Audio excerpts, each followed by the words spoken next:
All India Muslim personal law board के प्रवक्ता हैं एसक्यूआर इलियास जी। इलियास जी, आज जो सुनवाई हुई है कोर्ट के सामने, आपके वकीलों ने कई सारी दलीलें रखी हैं, लेकिन सरकार के वकील ने, सॉलिसिटर जनरल ने कहा कि नहीं, ये तथ्य सही नहीं है, खासतौर पर वक्फ बाय यूजर को लेकर के। अब आप क्या कहेंगे?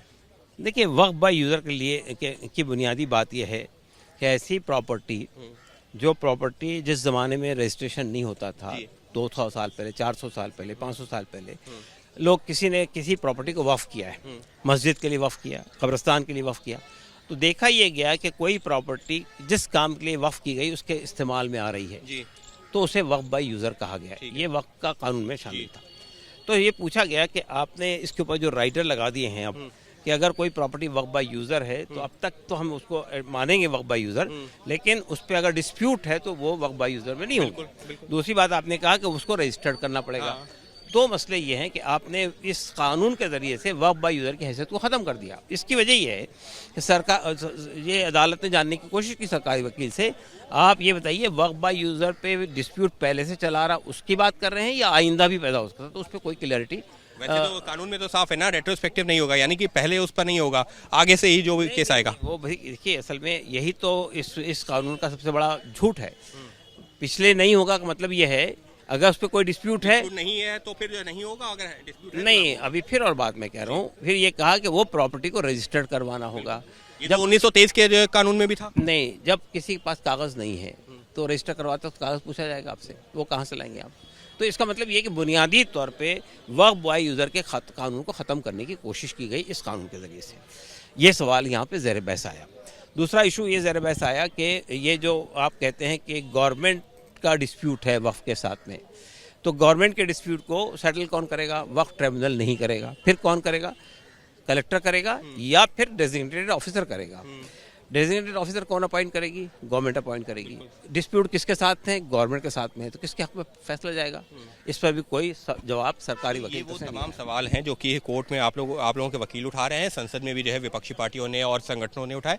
लेकिन पॉइंट इस कि आज जब सुप्रीम कोर्ट में सुनवाई हुई है तो आप लोगों को क्या लग रहा है? क्योंकि कोर्ट तो ने जो कई सारे सवाल आप लोगों के वकीलों से भी पूछा है, कपिल सिब्बल से भी पूछा, अभिषेक मनु सिंघवी से भी पूछा कि आप लोग जो है जो बातें कर रहे हैं इसको धर्म से क्यों जोड़ा जा रहा है? ये तो जो है एक तरह से प्रॉपर्टी से जुड़े हुए मामले हैं ना। नहीं, यही फ़र्क है।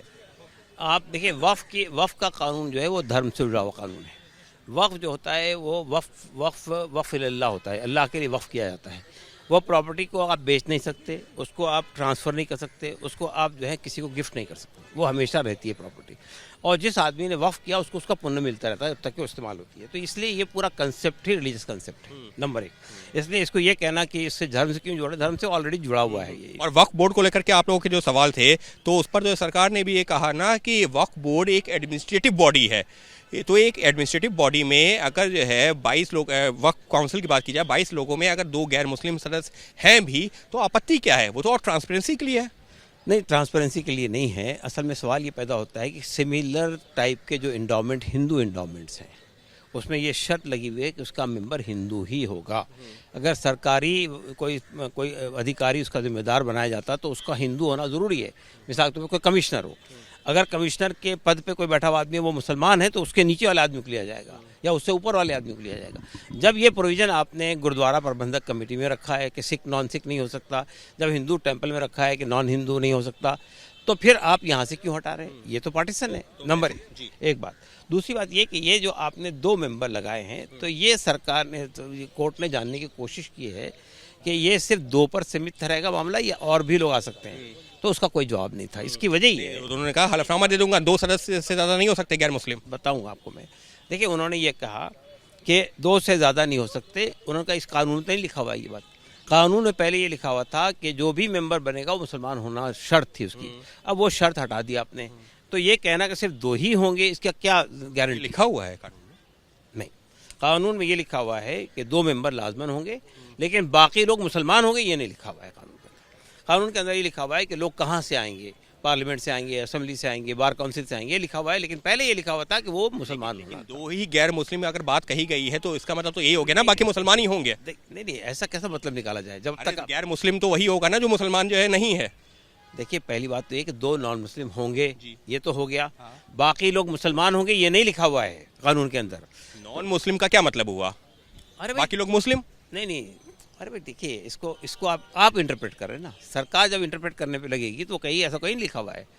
तो मैं ये कहना चाहूँ, देखिए असल में कानून जब बनता है तो बहुत स्पष्ट बात कही जाती है उसके अंदर। तो अब ऐसे में नहीं रखा जाता उसको। अब ऐसे में आज की जो सुनवाई हुई है इसको आप कैसे देखते हैं, क्योंकि अभी तो कल भी जारी रहेगी। आज की सुनवाई हम इससे मुतमईन है कि सरकार जो हमारे न्यायाधीश ने जो सवालात खड़े किए, जो सवालात पूछे, दोनों पक्षों से पूछे, हमसे पूछे, उनसे पूछे, लेकिन उन्होंने बहुत स्पष्ट तौर पर सरकारी वकील से कुछ बातें लेने की कोशिश की। कुछ बातों का जवाब मिला, कुछ बातों का जवाब नहीं मिला। मिसाल के तौर पर उन्होंने ये कहा कि मैं आपको एफिडेविट दे सकता हूँ।